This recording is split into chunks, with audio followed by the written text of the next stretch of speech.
Hey guys, welcome. My guest today is Chef Rachel Goenka, who spearheads the Chocolate Spoon Company, which is a hospitality venture, and the author of Adventures with Mithai, which has over 50 original recipes of Indian classics with a modern twist. Rachel is an alumnus of Le Cordon Bleu London and has created a chain of, get this, 7 restaurants, 10 patisseries, 2 central kitchens, and 3 cloud kitchens across Mumbai and Pune in less than a decade. You might know some of her brands: the Sassy Spoon, Sassy Teaspoon, Wicked China, and House of Mandarin. She is also the youngest managing committee member of the National Restaurant Association of India. Welcome, Rachel. Thank you for having me. Okay, so let's jump right in. This edition of Indulge Fest is all about summer. So, Rachel, do you like summer? And what really does summer mean to you in terms of the many restaurants you spearhead?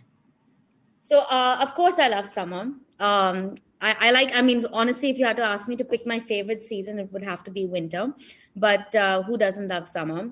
As far as menus are concerned at the restaurant, we always sort of go seasonal in terms of which fruits are in season during that time. And it's usually things like, your pink guava, Alfonso mangoes.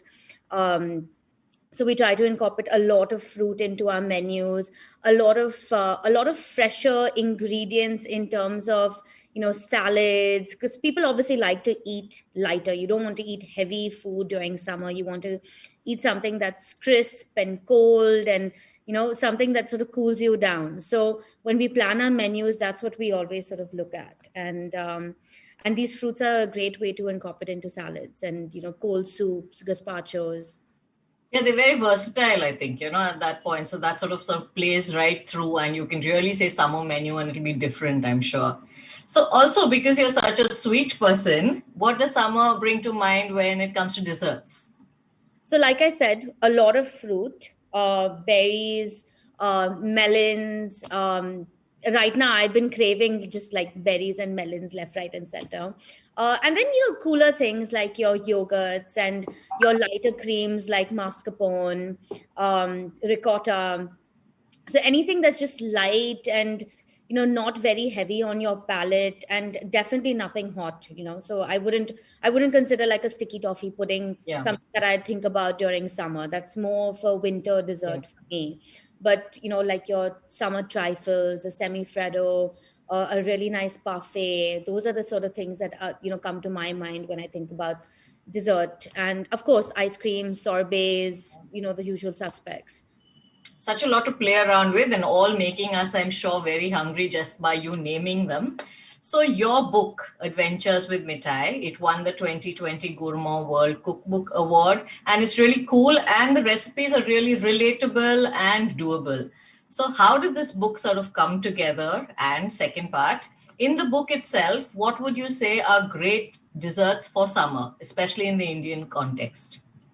So the first part of that question, I was actually experimenting a lot with mithai every Diwali at Sassy Spoon. So I would try to incorporate mithai, but in a very versatile, very contemporary way, because I mean we are essentially a European restaurant. So how to sort of use an Indian element, but in a sort of modern avatar, and that's how I started developing these recipes and thinking about them.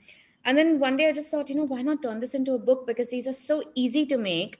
And mithai is something that, people always sort of relate mithai to being heavy and, too sweet, and something that they can just have one bite of. And then, it's just like, it's too heavy. So we don't want to have more. Whereas with these recipes, you can eat an entire cake. You can eat an entire, if you're like me, you can eat an entire cake. But you can eat like, an entire pastry. You can indulge really well without being overpowered by the mithai. Yeah. And it's such an easy, like all the recipes are so easy for any home chef to make, home baker, anyone who's interested in cooking. So and it's a range of sort of it ranges from easy to moderate to, Yeah. I would say, a little difficult. But each of the recipes have been trialed out at least 10 times. Wow. with people who've never cooked before. Yeah, yeah. And they've managed to do that, and that's something that for me was very important when coming up with the book, because I said a lot of times you'll pick up a recipe book that seems very interesting, and then you go to trial out a recipe and it doesn't work. Yeah, it's not practical, or Yeah, you find there's that something it's like, oh, there's a something very that yeah, complicated ingredient that I can't find this, and but these work, and fairly versatile, yeah. and fun to do, and it's a great way to also use up leftover mithai. Absolutely, which is something that we all need. I mean, Yeah, usually at that point, you do want to eat it in some other way than just the regular pick it true. out of the box and eat it. Okay, so that is about the book and always interesting. But you have to come to the second part, and Yes. maybe So if I had to choose like my top three favorite summer desserts from the book, um, one would have to be this. This is the rasmalai and elanir pudding. yeah. So it's made with tender coconut, and it's extremely light. This is actually my derived from my mom's recipe, and I can eat an entire tray of this. It's so light, and so it's perfect for summer, because on a nice hot day, what better than tender coconut water? And Mm. this has got like little pieces of tender coconut in it as well, and some rasmalai. This would have to be a second, the Amras and Malibu tiramisu. Wow. Again, nothing says summer quite like mango. And And Malibu. and the guava chili sorbet. Now, this is made with pink guava also, which is very, very sort of, quintessential summer.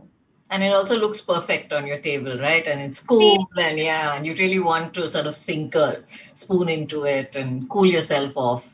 Any excuse. really nice on the palate, because it kind of reminds you of, pink guava. If you go to the street carts and you have like Yeah, yeah, some salt and a little bit of chili. So it kind of tastes like that, but in a very like fancier yeah, format. yeah, yeah. Okay, so now coming to the restaurants, the Sassy Spoon was where you brought all your ideas first into play, I'm sure. And you've come a long, long way. I mean, that list that we had at the beginning really shows that. So, what have been your top three learnings on this whole journey? And is there anything that you would have changed? I think after the year that we've all had, like especially 2020, I feel like everything that we learned, we had to sort of unlearn and like relearn a whole Yeah, bunch of new things. But, I feel like um, one of the biggest learnings is definitely that people think restauranting is easy, and they think it's a very fancy job, because you sort of just see the nice side of it, where it looks glamorous and all, and it really isn't. yeah, It's a lot of work and a lot of hard work, and it's a very unforgiving sort of business to be in. It's yeah, very, very unforgiving. And so that was definitely one learning. And second was, always listen to your customer, because when I came back from Le Cordon Bleu, there was so much that I wanted to do, so much that I had learned that I wanted to bring back to India.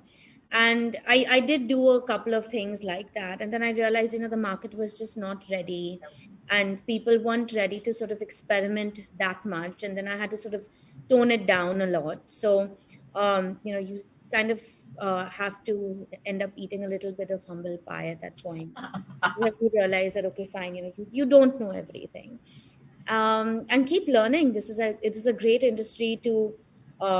It's a very supportive industry. I have some amazing mentors. Um, some of the best restaurateurs in the country. I'm lucky to know them on a personal level. So, it's just great to sort of keep learning from these guys who've been in the industry for more than 20-25 years. yeah, So keep your ears open, and just don't stop learning. yeah. Take good advice when it's given.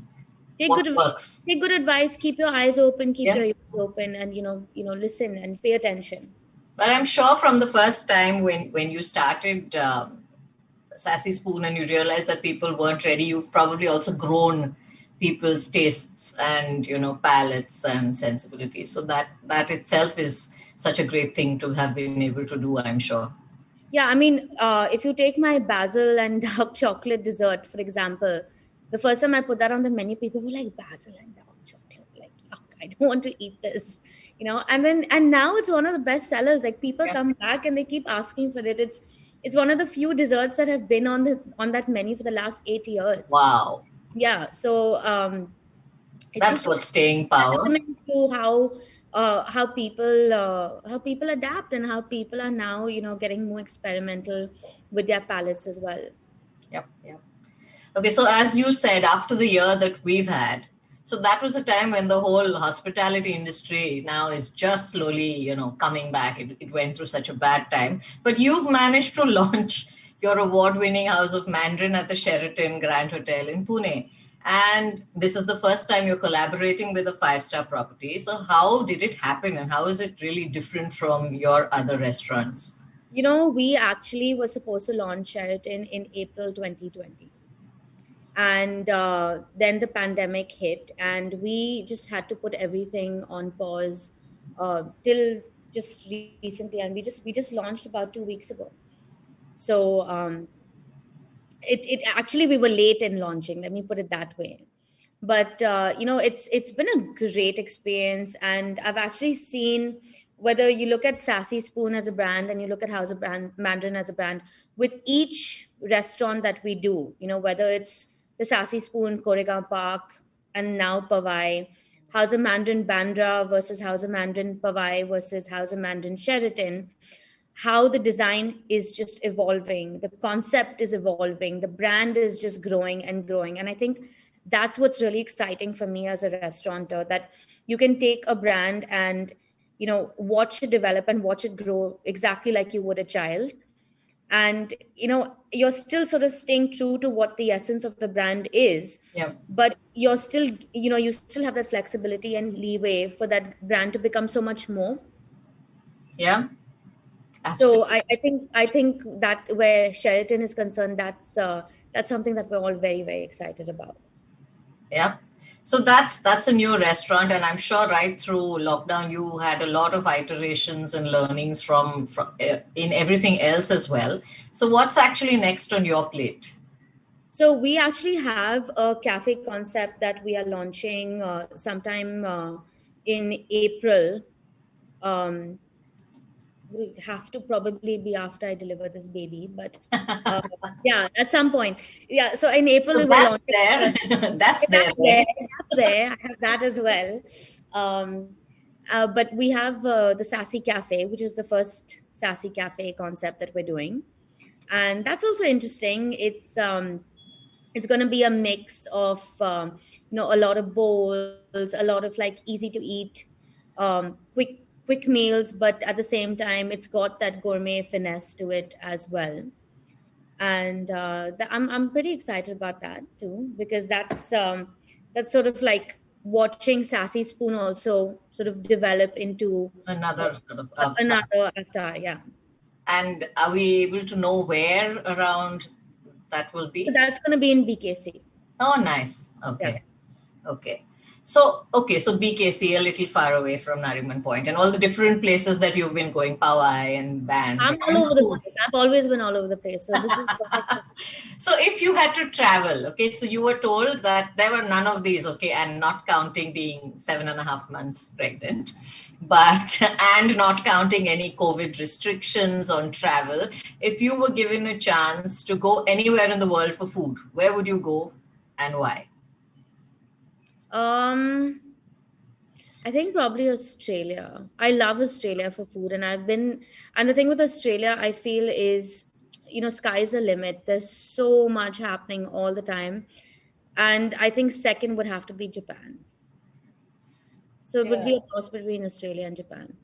Yeah. Australia, of course, the produce is so But amazing, it's right? It sort of amazing. dictates. The wine is amazing. Yes.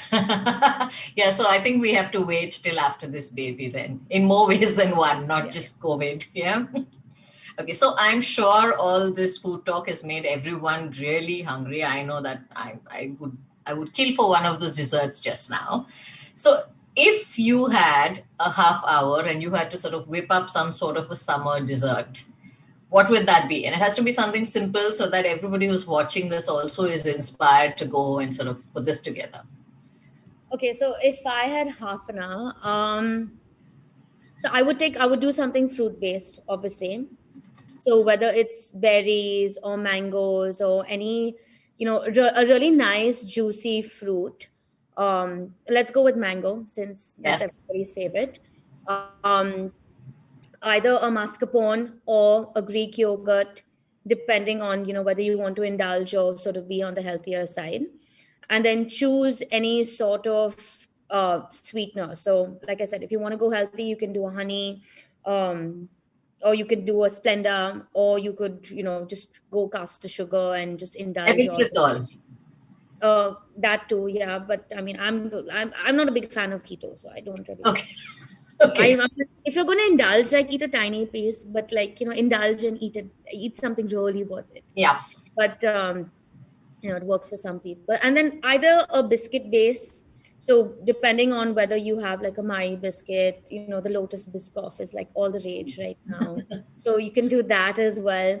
And just sort of crush the biscuits, mix a little bit of melted butter, create a nice little crust, layer in you could puree your mangoes a little bit and mix that into your yogurt or into your mascarpone, layer that into your dessert with pieces of mango, and Absolutely. just chill it in the fridge or in the freezer, depending on how sort of hard and semi-soft you want it, and then you're done. And it's actually a great dessert. It's healthy, it's yummy. You're getting your fruit intake as well. It's great for kids. So if I had like 10-15 minutes, that's what I would do. And it's all ingredient forward and seasonal and all those things that everybody has to sort of touch on these days, so that really works well. And I wish I could go and do that right now, but I'm sure I will. So Rachel, thank you so much for joining us today and sharing all these learnings with us, and of course making us really hungry. And I want to wish you all the very best, a very sweet and savory future ahead, and of course on the personal front as well. And thank you so much again. Thank you for having me. Thanks. See you. Bye-bye.